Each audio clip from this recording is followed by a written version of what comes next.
janji karo aku lakoni tresno suci kanthi ikhlas tekan mati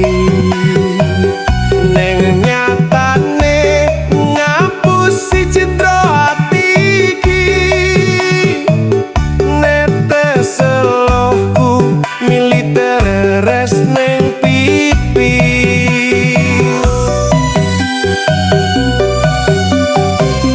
kowe mbiyen janji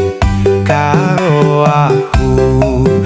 lakoni tresno suci kanthi ikhlas tekan mati neng nyatane ngapusi citra ati iki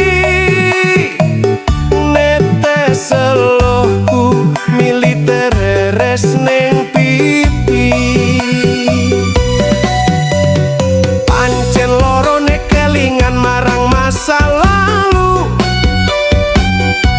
bayangan memang ora sampai kasunyatane urepku kelingan alale awake dhewe ketemune kono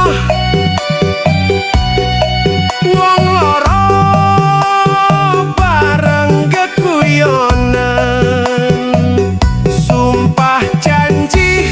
tresno iki karo kowe muga wae iso langgeng sak lawase adek kang mas nyaman kalih panjenengan muga wae tresnoku ra dadi kenangan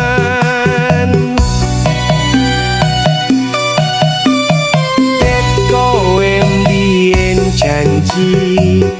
karo aku nglakoni tresno suci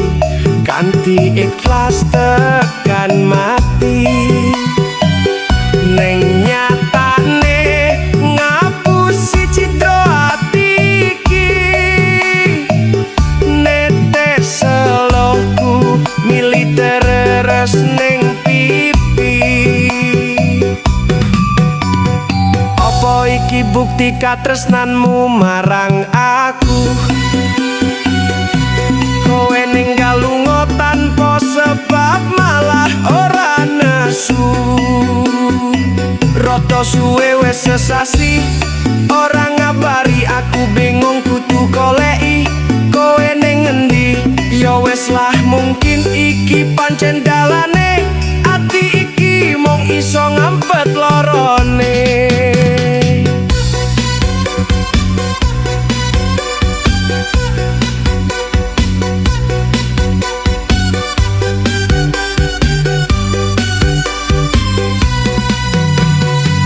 bakal tak kenang jenengmu ning masa laluku senajan kowe wis gawe cidra ning atiku mas pangapurane kanggo awakku merkane tresno iki tak direstui ibuku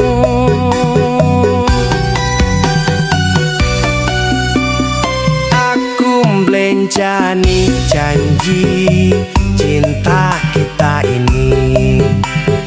lilakno aku kanthi ikhlas ati kowe mbiyen janji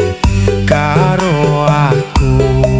nglakoni tresno suci kanthi ikhlas tekan mati ning nyatane ngapusi citra ati iki netes elohku militer res ning pipi